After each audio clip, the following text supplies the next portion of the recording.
खबर शामिल करते हैं इस्लामाबाद से।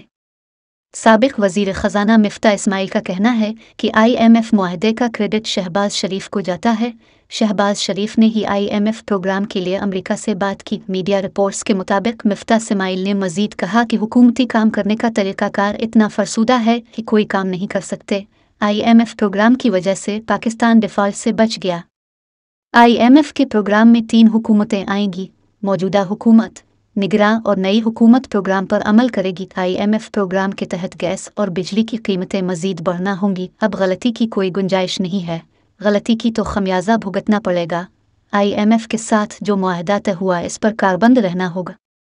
IMF प्रोग्राम पर रहेंगे तो मुस्तकबिल में मुस्बत नताइज आएंगे।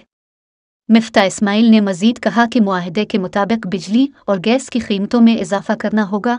मौजूद हुकूमत हो या निगरां हुकूमत, कीमतें हर सूरत बढ़ाना होंगी। बिजली और गैस की कीमतें बढ़ाना होंगी क्योंकि इसके अलावा रास्ता नहीं। खसारा कम करने के लिए हुकूमत मजीद कर्ज लेकर रकम नहीं दे सकती।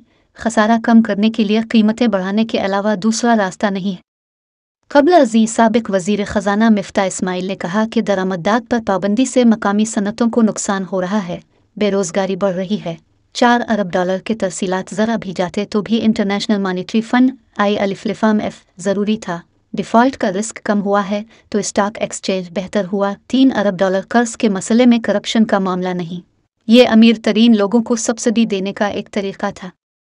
मिफ्ता इस्माइल ने कहा कि अब पाकिस्तान में डॉलर की तलब कम होगी, फ़िज़ा आहिस्ता आहिस्ता बेहतर होगी, दरामदात पर बतदरीज पाबंदियाँ हटनी पड़ेंगी। मिफ्ता इस्माइल ने कहा कि पब्लिक अकाउंट्स कमेटी PSC का इस्तेहकाक है कि वो किसी भी चीज़ की इन्वेस्टिगेशन करे।